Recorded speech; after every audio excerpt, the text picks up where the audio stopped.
नमस्कार, आप देख रहे हैं खबर बिहार 24 और मैं सिद्धार्थ और मेरे साथ है हमारे सीनियर जर्नलिस्ट विवेकानंद यादव जी, जो कि आज आप लोगों को बताएंगे कि दूसरे चरण में क्या रुझान आया है सामने। देखिए सिद्धार्थ जी, मैं आपको स्पष्ट रूप से बताऊं, मैं कोई सर्वे आपको नहीं बता रहा हूं, लेकिन यह आपको अवश्य बता सकता हूं कि नीतीश कुमार के प्रति लोगों में नाराजगी दिखी। जिस प्रकार की नाराजगी थी कि प्रथम चरण के चुनाव में नीतीश कुमार के जो वोटर थे वह घर से निकलना पसंद नहीं कर रहे थे, जिसके कारण ऐसा प्रतीत होने लगा कि प्रथम चरण के चुनाव में महागठबंधन तेजी से आगे बढ़ते नजर आ रही है। 71 सीट पर प्रथम चरण का चुनाव संपन्न हुआ 28 अक्टूबर को, लेकिन 71 सीट में महागठबंधन की जो भूमिका थी, अहम भूमिका थी, और उनके सहयोगियों जैसे लेफ्ट पार्टी है उन लोगों का भी समर्थन अच्छा खासा महागठबंधन के उम्मीदवारों को मिला। और इस द्वितीय चरण की अगर आप बात करते हैं तो द्वितीय चरण के मतदान में संघर्ष देखा गया। नीतीश कुमार को बचाने का प्रयास मतदाताओं ने किया। ऐसा मानो लगने लगा कि जो लोग नाराज होके नीतीश कुमार से घर में बैठे थे वो लोग भी सड़क पर आकर बूथ पर जाकर मतदान कर रहे थे और जद्दोजहद थी नीतीश को बचाने की। आंकड़ों और लोगों से बातचीत के बाद आपका क्या कहना है कि किसकी सरकार बन सकती है? देखिए सिद्धार्थ जी, मेरे टीम के अंदर जितने भी सदस्य थे सारे सदस्यों ने जमीनी हकीकत को खंगालने का प्रयास किया। आप भी कई क्षेत्र में गए, हम भी कई क्षेत्र में गए जी। कई चैनलों की कई तरह की बातें हुई, लेकिन एक बात सबसे ज्यादा उभरकर सामने आया कि कोरोना काल में जो लोगों की दशा हुई, बाढ़ आने के बाद लोगों के साथ जो तकलीफ का सामना लोगों को करना पड़ा, और जिस तरह लोग पलायन किए हुए लोग वापस आना चाहते थे, नीतीश कुमार ने आने से रोकने का काम किया और पैदल लोग चलकर आए और काफी कठिनाइयों का सामना करना पड़ा। कई लोग रास्ते में ही मर गए। इन सारे दुखों को लोगों ने याद रखा और इन सारे दुखों को याद करते हुए सबसे ज्यादा महत्वपूर्ण मामला हुआ बेरोजगारी, महंगाई, लोगों को नौकरी नहीं मिलना, लोग घर बैठ गए। कोरोना काल में बाजारें बंद हो गई, लोगों की आर्थिक स्थिति गड़बड़ा गई, जिसके कारण खासे लोग नाराज हैं और नाराजगी के वजह से ही ऐसा प्रतीत होने लगा कि बिहार में बाढ़ फंस रही है। और किन मुद्दाओं को आप मद्देनजर रखते हुए कह सकते हैं कि इस बार भाजपा और एनडीए जदयू के वोटों में कुछ कमी आ सकती है? हाँ, आपका प्रश्न बहुत ही अच्छा सिद्धार्थ जी है कि मुद्दा क्या था। तो आपको मैं बता दूं कि जो तेजस्वी प्रसाद यादव हैं, उन्होंने बहुत बड़ा मुद्दा नवयुवकों के सामने रखा, बेरोजगारी जी। 10 लाख नौकरी देने का उन्होंने वादा किया और 10 लाख नौकरी को उन्होंने बाइफरकेट करके बताया कि 4.5 लाख जो नौकरियां है वो स्पष्ट रूप से वैकेंट है, सैंक्शन पोस्ट, बाकी सृजन करा जाएगा। तो 10 लाख का जो मुद्दा था यह लोगों के नवयुवकों के और बेरोजगारों के दिल में जाकर चुभा कि नहीं, नौकरी रहते हुए नीतीश ने नौकरी नहीं दिया, तो मैं एक मौका दूं महागठबंधन के उम्मीदवार को और तेजस्वी को, जिससे नए युवक अगर सरकार बनाते हैं और अगर तेजस्वी यादव की सरकार बनती है तो 10 लाख लोगों को नौकरी मिलेगी। आप देखिए ना, एक बात और इसमें है कि 10 लाख नौकरी को काटने के लिए जी महागठबंधन के 10 लाख के मुद्दे को पीछे करने के लिए भारतीय जनता पार्टी ने 19 लाख का दावा किया। यही अभी मैं प्रश्न आपसे पूछने वाला था भाई। तो 19 लाख का जो दावा किया, तो ये दावे लोगों के सामने खोखले पड़ गए। लोगों का मानना था कि जब मोदी जी ने कहा 2 करोड़ प्रत्येक वर्ष लोगों को नौकरी दी जाएगी, वह वादा मोदी जी ने पूरा नहीं किया जी। और अब 19 लाख का झांसा दे रहे हैं। जब तेजस्वी ने 10 लाख कह दिया, तो फिर कैसे विश्वास करें कि वो 19 लाख नौकरी देंगे। और सर वो 10 लाख पे भी तो आवाज उठा रहे थे कि 10 लाख कैसे दिया जा सकता है। तो उसमें और अब अपने 19 लाख को देने का दावा कर रहे हैं। हाँ, तो सिद्धार्थ जी ऐसा है कि लोगों को भ्रमित करने का प्रयास किया गया, कोशिश किया गया कि कहाँ से पैसा आवे, कहाँ से नौकरी देंगे, और स्वयं 19 लाख का वादा करके वो एनडीए फंस गई।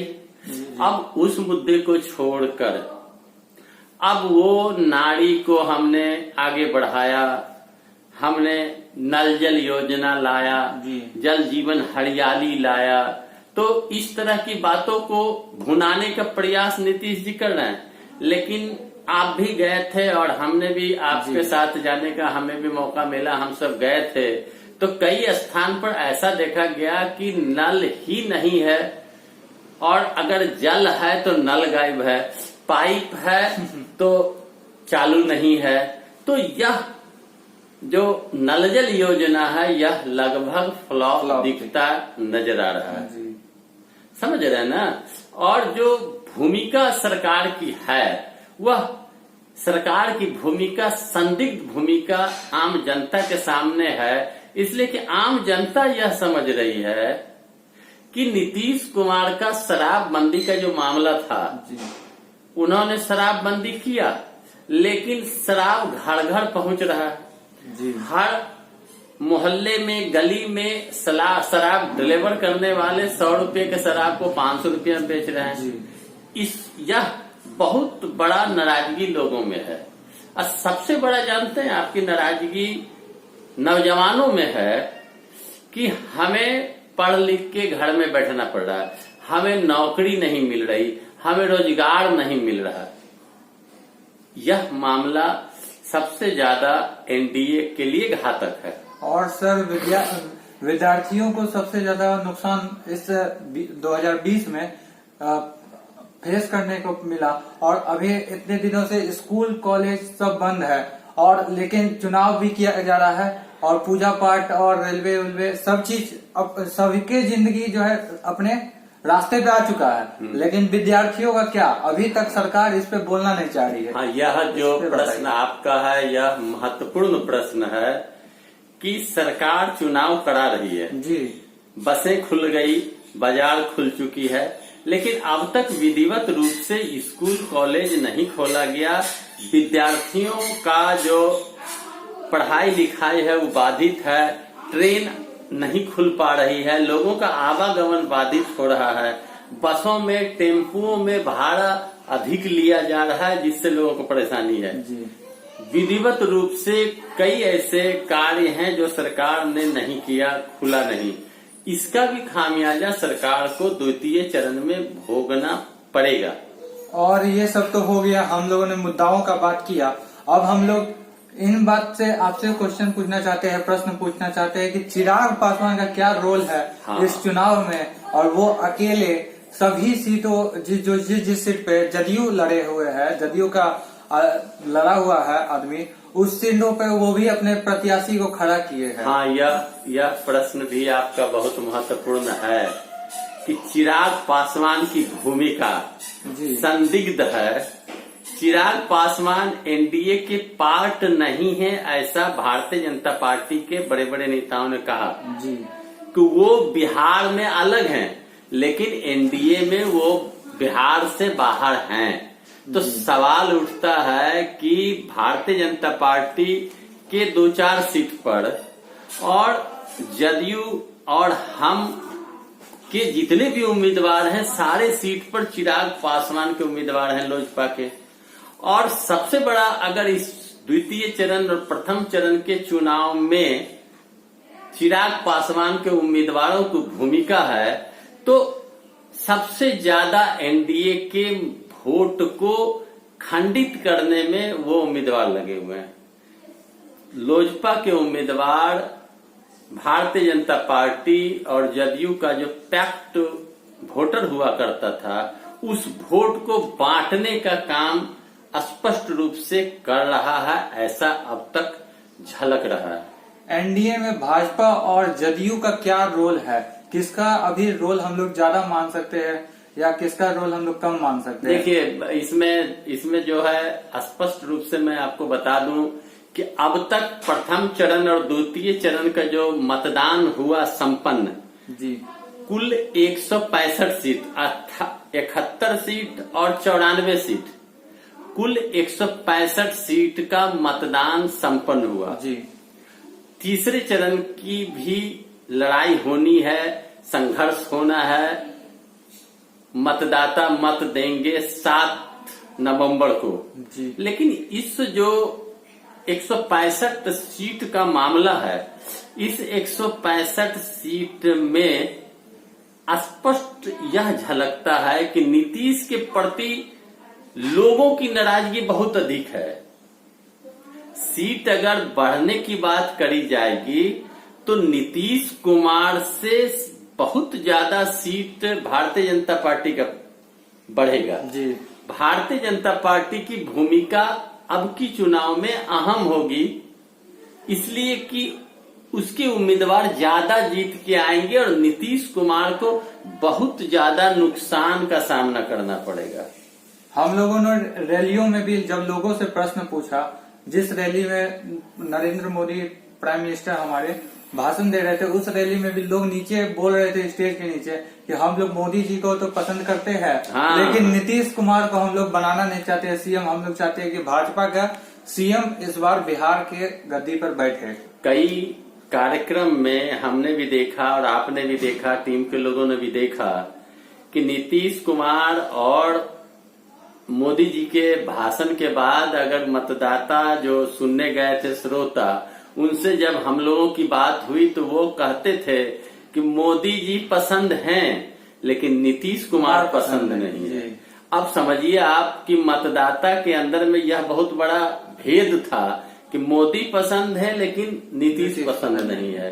तो ऐसी स्थिति में तो स्पष्ट है कि मोदी जी के जो उम्मीदवार हैं जी, जबकि वो मोदी जी के जो उम्मीदवार हैं और नीतीश जी के भी जो उम्मीदवार हैं वह भी कड़े संघर्ष का सामना कर रहे हैं जी। महागठबंधन के मतदाता YMY का जो समीकरण है वह जबरदस्त है और तेजस्वी यादव ने जो प्रयोग इस बार किया, A to Z का जो पार्टी उन्होंने कहा और हर जाति के लोगों को जो उन्होंने टिकट दिया, उम्मीदवार बनाया, इसका जबरदस्त फायदा जो है महागठबंधन को हो रहा है जी। और दूसरी बात मैं आपको बता दूं कि जो कम्युनिस्ट पार्टी है, जो माले हो या सीपीएम सीपीआई माले की भी भूमिका अहम है।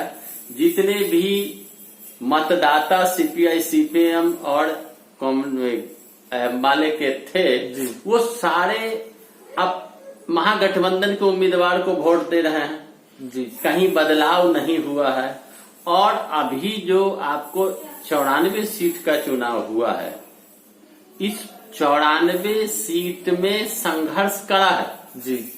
अगर आप बात करें, अब मैं यह स्पष्ट नहीं कर सकता कि कौन जीतकर गद्दी पर बैठेंगे, क्योंकि 10 नवंबर को विधिवत रिजल्ट आना है। जी जी। हम एक अनुमान बता सकते हैं, एक अनुमान के आधार पर हम कह सकते हैं कि लड़ाई रोचक है जी। अब तेजस्वी यादव की अगर राघोपुर की बात करें तो तेजस्वी यादव बड़े ही निश्चिंत से सोच सकते हैं काफी मतों से वो जीतेंगे। अगर तेज प्रताप की बात करेंगे तो तेज प्रताप भी अच्छे खासे मत से जीतते नजर आ रहे हैं जी। और अगर आप नित्यानंद राय जो केंद्रीय गृह राज्य मंत्री हैं, उनके संबंधी अवधेश सिंह हाजीपुर में फंसते नजर आ रहे हैं। इसी तरह कहीं भारतीय जनता पार्टी के बड़े नेता की भी प्रतिष्ठा दांव पे लग गई है जी। नंदकिशोर यादव स्वयं भी फंसते नजर आ रहे हैं, भाजपा के बड़े नेता हैं। जी जी। तो सवाल मैंने पहले कहा कि लड़ाई रोचक है, जीतने के लिए संघर्ष, नंबर बढ़ाने के लिए संघर्ष है। अगर मैं परसेंटेज के हिसाब से बताऊं तो 60-40 का रेशियो है। अब आप समझ सकते हैं कि 60 किधर है, 40 किधर है, लेकिन मैं यह नहीं कह सकता कि कौन सबसे आगे है। लेकिन महागठबंधन और एनडीए में संघर्ष है।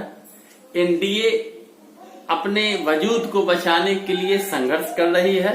मतदाता एनडीए को बचाने के लिए घर से निकले हैं, लेकिन नाराजगी है। नौजवान की बात करें तो नौजवान कंप्लीट रूप से घर वाले को छोड़कर स्वयं को आगे करके महागठबंधन के साथ हैं। और महागठबंधन के साथ प्लस यह है इस बार जो देखने के लिए मिला, मैं खगड़िया में और बेगूसराय में और भागलपुर में मैं आज देखा हूं जी कि महागठबंधन को यादव मुसलमान के अलावे जी अन्य जाति का भी वोट मिला है।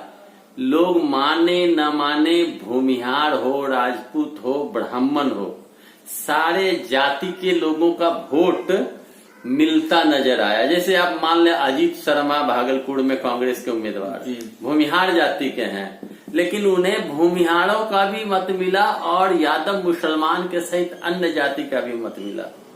इसी प्रकार अमिता भूषण भूमिहार जाति की है बेगूसराय में, उसे यादव मुसलमान का भी मत मिला। तो मैं बता दूं स्पष्ट रूप से सिद्धार्थ जी कि यह चुनाव बदलाव का चुनाव है। लोग बदलाव चाहते हैं और बाहर फंसता नजर आ रहा है। और इससे आगे आपको मैं अब 10 नवंबर का इंतजार मैं अपने श्रोता से भी कहूंगा और आपसे भी कहूंगा कि आप सारे लोग अब तीसरे चरण के मतदान पर नजर रखें। तीसरे चरण की मतदान की भूमिका अहम होगी। 165 सीट पूर्ण रूपेण आप नहीं कह सकते कि एनडीए बहुत अच्छा तो फलना अच्छा तो चिलना अच्छा। सरकार किसकी बनेगी बिहार के लोग अब तक समझ चुके होंगे, लेकिन तीसरे चरण के मतदान के बाद तब जाकर 10 तारीख को आपको स्पष्ट समझ में आएगा। तो दोस्तों आज इस वीडियो में इतना है, और बिहार चुनाव के सभी जुड़े खबरों को पाने के लिए खबर बिहार 24 को सब्सक्राइब करें और बेल आइकन को प्रेस करें। और सटीक एग्जिट पोल चुनाव के रिजल्ट से पहले आपको कहां मिलेगा, तो खबर बिहार 24 चैनल पे मिलेगा। इसीलिए सब्सक्राइब करें, बेल आइकन को प्रेस करें और जुड़े रहे खबर बिहार 24 के टीम के साथ, खबर बिहार 24 के साथ। थैंक यू, धन्यवाद। धन्यवाद।